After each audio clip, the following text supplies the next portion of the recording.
is Sunday, November 18th, 2018. And as you can see, there's nothing on the screen other than the desk that we are still in the process of reconstructing. I had to actually reconstruct my studio yesterday, so we're throwing up a black screen, which means it's going to be a little different today. And in the interest of full disclosure, we had a conversation on the deer camp episode that drifted into other things. And so we're going to bring you part 2 of that conversation that starts out, where we left off, talking about the property that Pyre Media owns for his deer camp. And then we're going to drift into some bees and some other things. And the shots that I'm going to put up are not from deer camp. They are from another road trip that we took just 2 days ago when the snow was fresh. We got out early before it started to degrade, and we got some beautiful shots. So let's go.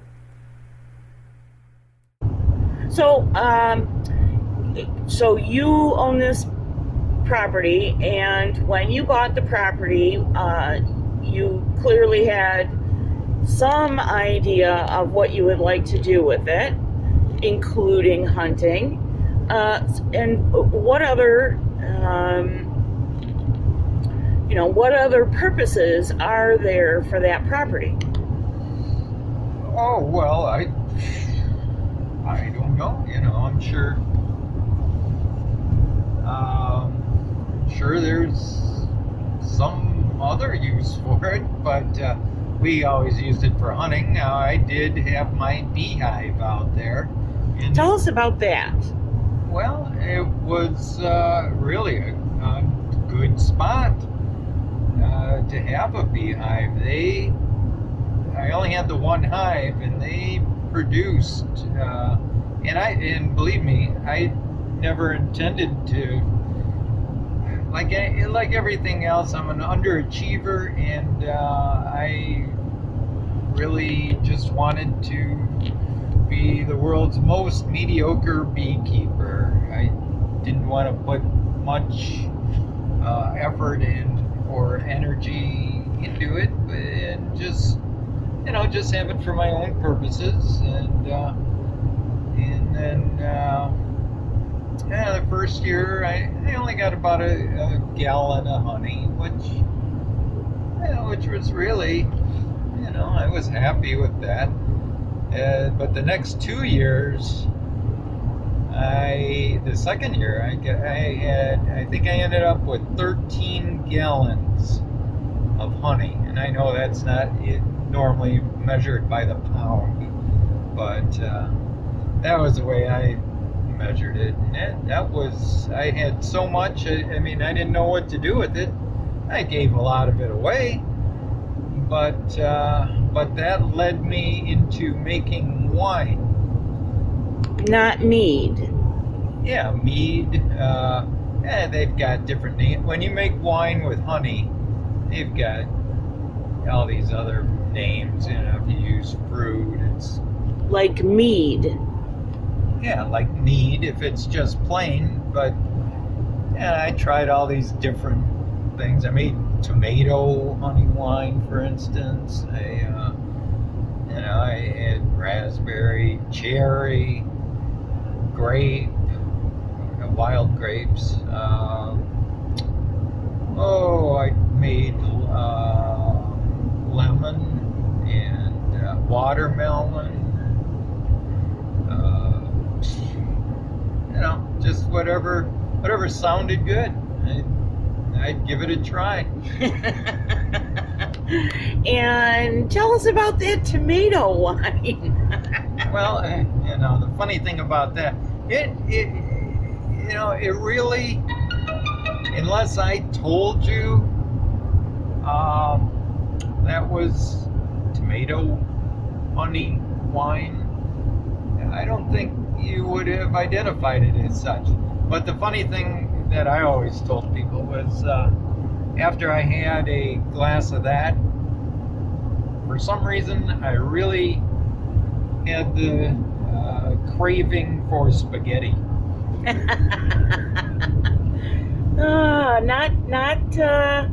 Not pasta primavera necessarily. Yeah, no, just, some kind of noodles with Italian sauce on it. Yeah. And so it seems to me that you're indicating that the bees are gone. There's Yeah. no honey. Yeah. After that third year, they flew away. I don't know what happened to them. They just apparently decided to find a better spot. I don't. It's not like they were still there or anything. So in other words, they didn't die of one of the. Well, to my knowledge, they didn't die of one of these diseases that has been talked about. They just flew away. I don't know. And after they did that, then I found other hobbies. So No, really? Like pocket watches, for example? yeah, like that, for example. But after that, that's when I bought that little fishing cabin, whatever you want to call it, and so that became my. I didn't spend as much time there on this hunting property like I used to. I used to go over there all the time, take pictures, photographs. Okay, so when we looked at the hives, or the hive boxes, they looked like they were in kind of sad condition. Sidewalls falling off and that sort of thing. And so, first of all, what kind of, tell us about the different kinds of hives and hive boxes and what you had, and the present condition of said hives. Okay, well, I had pretty much a standard beehive set up.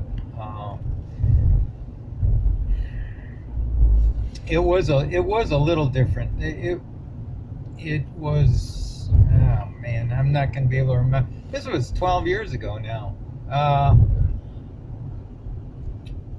It was a little bit different in the way that some of the dimensions were, I don't know, it's from this one company, and I guess it's sort of a proprietary type thing that you had to buy, their stuff. And, Would you say it was non-standard?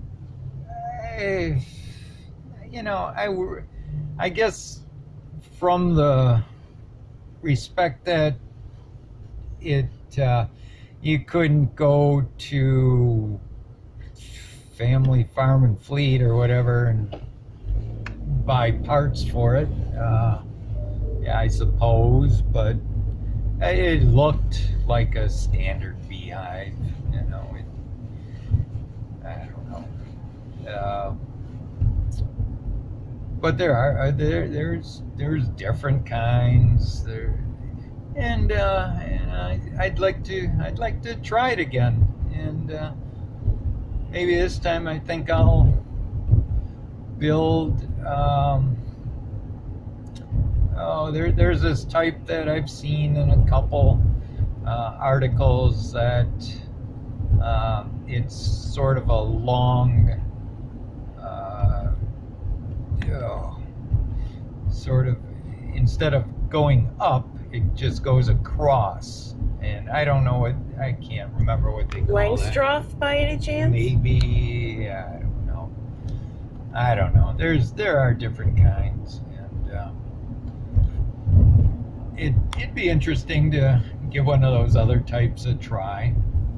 But that property where I had it is really good for bees, like I was saying, because in the spring you have various flowers and trees and clover, and it's got all that. And then later in the year, it's just filled with goldenrod, and they go nuts with that. I mean, it's just available for them, and they take advantage of it. Really get their combs filled. Yeah, I noticed that goldenrod. For those of you who are not familiar with that wildflower, it usually is, you see it and it's maybe, knee high or something, but where it's allowed to grow undisturbed, as in a place like this, where it doesn't get trampled down and that kind of thing. I'm not a tall woman. I'm not short. I'm not a little, I'm not like 5'2" kind of thing. But I'm not a tall woman, and I promise you that most of where we walked, the goldenrod heads were, this would be the seed heads, they were at least up to my armpits. And in many cases, they were right under my nose, which meant that, of course, I was, as you walk by, you knock the flower heads around, because the flower heads are only at the top, and which would now be the seed pods. You knock those around, and that's nature's way of releasing the seeds. And so I can assure you that not only was I covered in goldenrod fluff and seeds, but that stuff was going right up my nose. And we had stopped at a sporting goods, shop right before, a couple towns before we got to the property. And I can tell you, I was looking at a baklava, which I don't own and never have, but I was looking at one seriously and wondering, would this be useful for this trip? Let me tell you, some kind of covering for my face would have been useful. You want me to drop you off at the insane asylum here? I think it's one of the only ones left in Michigan. Weren't you gonna tell me about the wine that you're making, or were making? Yeah, just avoiding that subject. Well, I could, I guess. I'm gonna. My daughter had given me some apricots that were on her property, and so I was gonna make wine with those.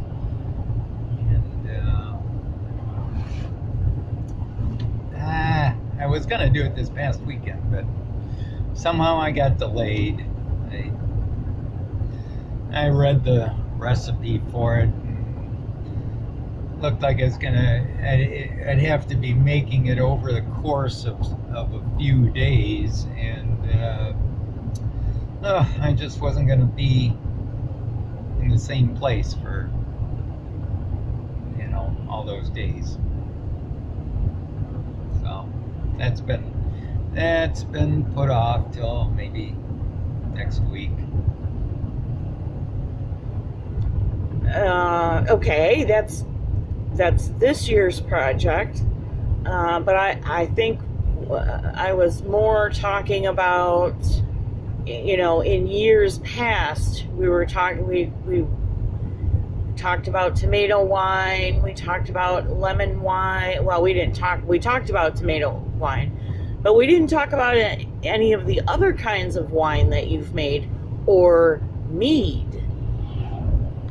Well, most of it, I mean, it was all drinkable, that's for sure, and a lot of them were pretty good. I'm trying to think of, I think the first one I made was apple wine, because that supposedly is the easiest one, and it turned out all right.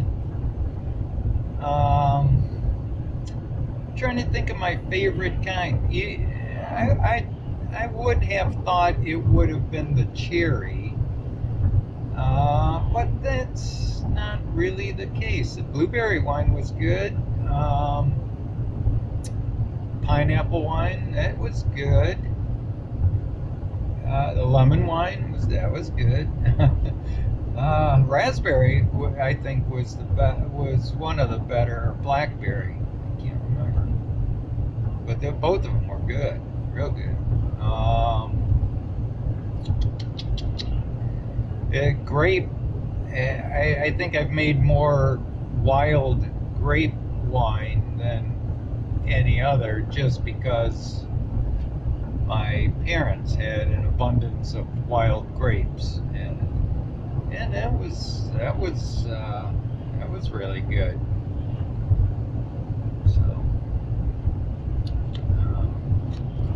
So when you say cherry wine, are you talking about dark sweet cherry wine, or are you talking about red cherry?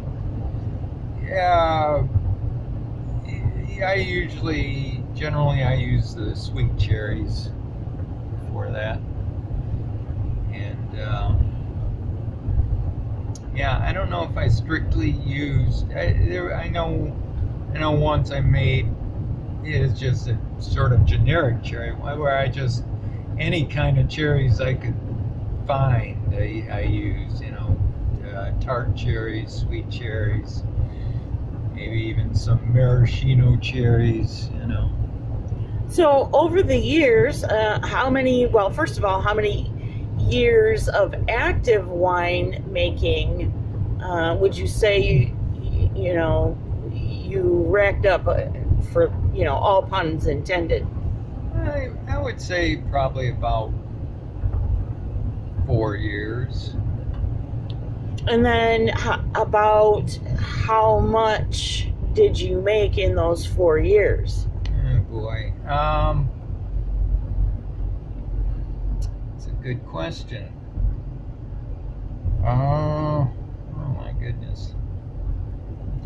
Well, a lot of them were like 1 gallon batches, but there were quite a few that I made 3-4 gallons at a time. I think I did make a 5-gallon batch of mead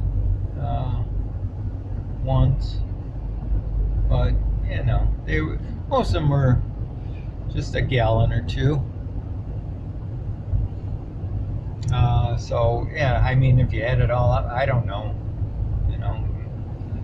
Might have been 20 gallons all told. Not a ton. But it was just fun to experiment different fruits and that kind of thing. And so, out of all those different wine experiments, what would you say your favorite was? Well, I don't know. Like I say, there were a number of them that were very good. All right, well, let me ask a different question. Of your friends and family, what would you say the favorite is? Well, I never had anyone complain about any of them. And I don't know that there's anyone that said at the same time, gosh, I had people give me stuff all the time say, "Oh, make wine out of this," and it was, I guess it was usually my mom and dad giving me their wild grapes. So that, I would have to say that was the most consumed of all of them. Yeah, there were no complaints were to be had. Like I say, it was all quite drinkable. So, okay, let's, we can't get a straight answer. Why don't you tell us what the process is to make, say, a gallon of wine? All right, well, you get some water and you boil it along with sugar or honey. If you have honey, well, I'd say use that, but not just use sugar. And it's basically 2 to 3 pounds of sugar for a gallon of water. Boil it. So cool it down. What, a 2.5 to 3 to 1 ratio? Well, I don't know. What is a couple 3 pounds of sugar to a gallon of water? It's just, so that's a 3 to 1 ratio. well, okay. And then cool down, and you add whatever you're going to be flavoring it with, fruit,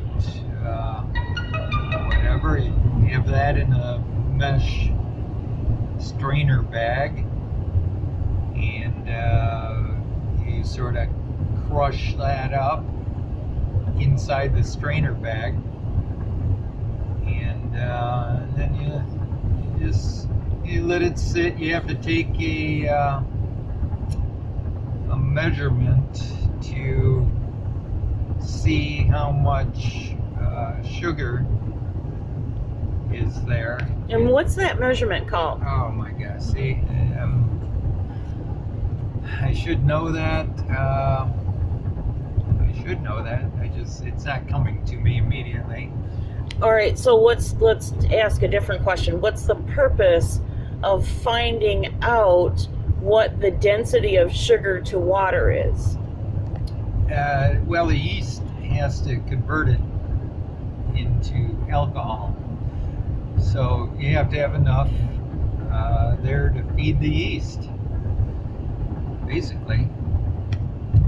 And so what do you use to determine this ratio of sugar to water concentrate?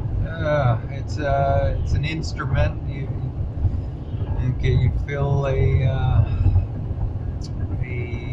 cylinder with the mash, or whatever term you use for that, and then you float this device, specific gravity, that's what you're looking for. Float this device inside that cylinder, and read it, and it tells you, it'll tell you the alcohol content that you're expected to obtain from that. And isn't that tool called a hydrometer? Gosh, it might be. All right, so let's not get stuck on names since neither one of us knows for sure. Let's move on. So you take this measurement, and the purpose is to find out if you have enough of a sugar to water or sugar to liquid ratio so that you can sustain a colony of yeast. So you've got your mash bag with your fruit in it. You have clean, germ-free water because you've boiled it. You have throw that in your container, whatever container you're using. You take this measurement to find out what your sugar ratio is to liquid, and then what? Okay, then you let it sit for a day or so, and then. Now, why do you let it sit? I don't know. Just to let things sort of settle out, that kind of thing.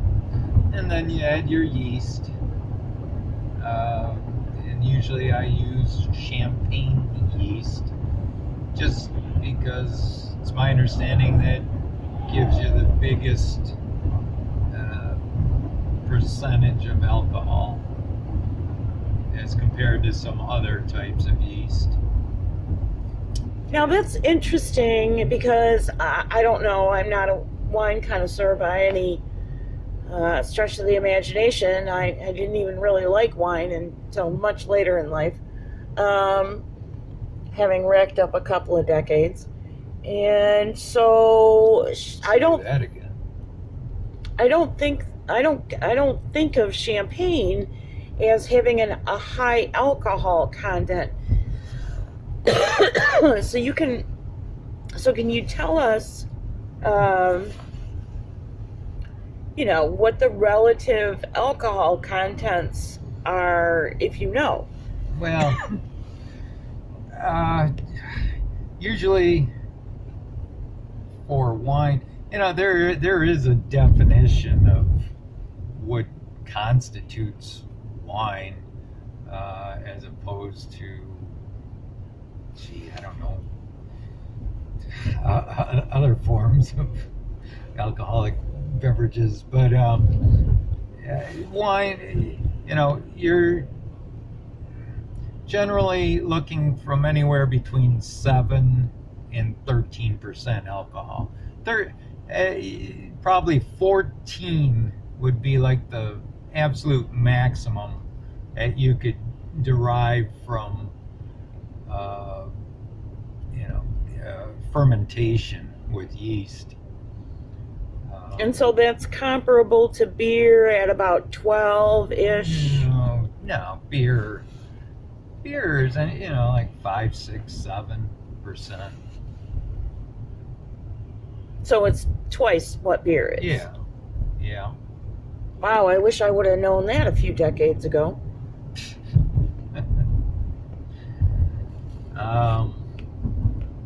Well, they say wine's becoming more popular these days. So I wonder if could be the reason.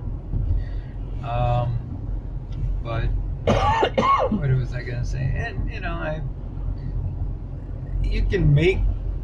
you can take your wine, for instance, and I have yet to do this. I've been wanting to for a long time. But the best thing to do, and we can do it here where we live, for a day or two out of the year.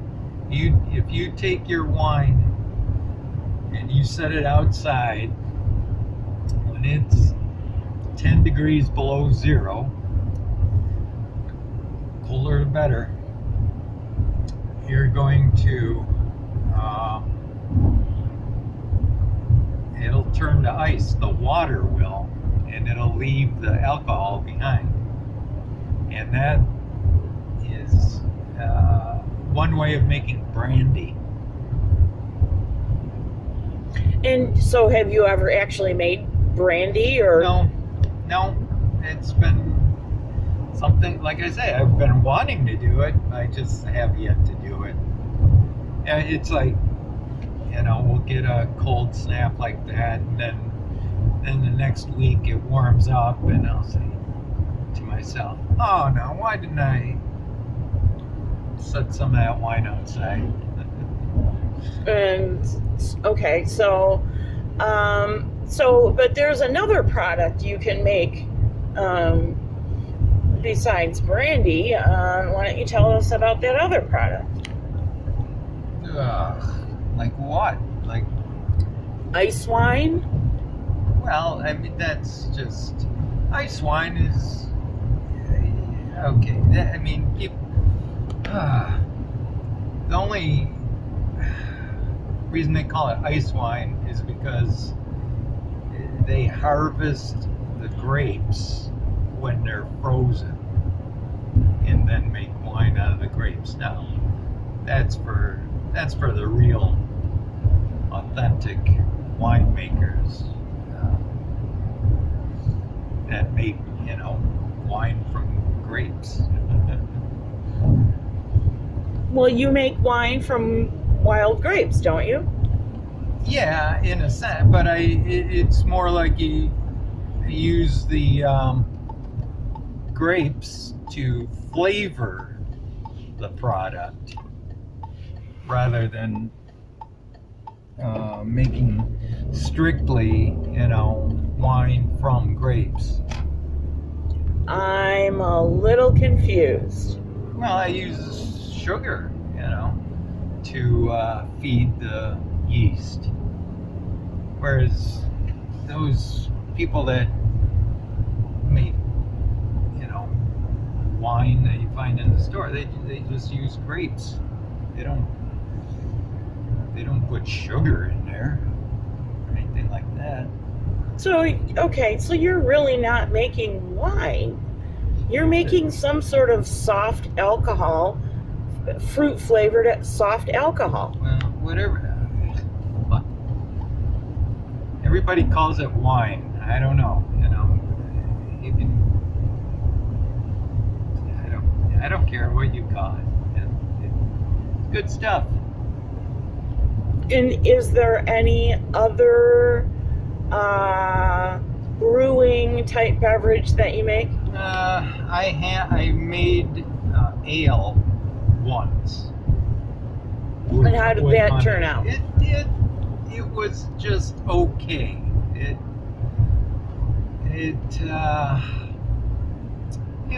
I'm not going to call it a failure, but I didn't really know what I was doing. It was okay. That's all I can say. It wasn't great. I think I would maybe try it again, but I would probably use a different technique or something. I was using sort of winemaking equipment,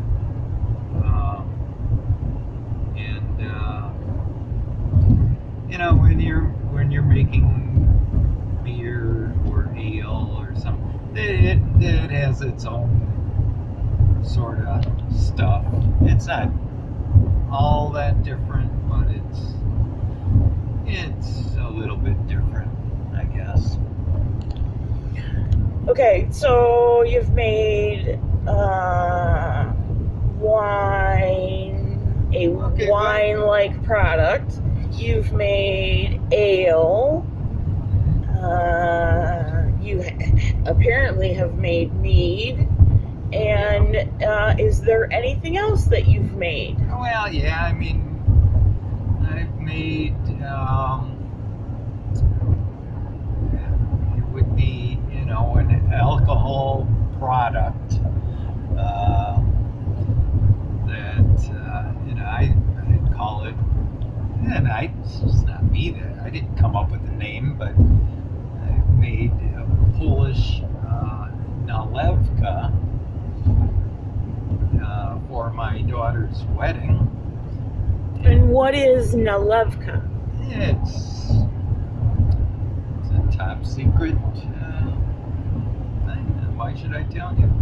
And no, it's basically you use vodka and then you infuse different flavors, whatever you feel like, basically. For one daughter, I made basically cherry honey, liqueur, and it was pretty good. And then for the next daughter, I made like a blackberry some lime juice in it and honey, and it was just okay. It wasn't. I don't think it was good as the first one, but you know, it was a fun experiment, I guess. So you said earlier that you actively brewed for about 4 years, and maybe 20 gallons total out of that 4-year stint. Do you have any left? And if so, how much? Yeah, I've got some left. I looked down in the basement the other day. I've got a box with smaller bottles in it back from 2003. There's probably 5, 6, 7 different kinds in there, and then I have a couple bigger bottles of different kinds, and then I know there's 1 gallon bottle of grape wine. So I still have some left. And that was our road trip through the first real sticking snow. And then at the end of our trip, we happened to pass a brand new business, and we will be bringing you an interview with the owner and manager of that business sometime in the future on another road trip. So until we see you again, for Pyre Media and we hope you enjoyed that trip through the country. We hope you are blessed and your family is blessed.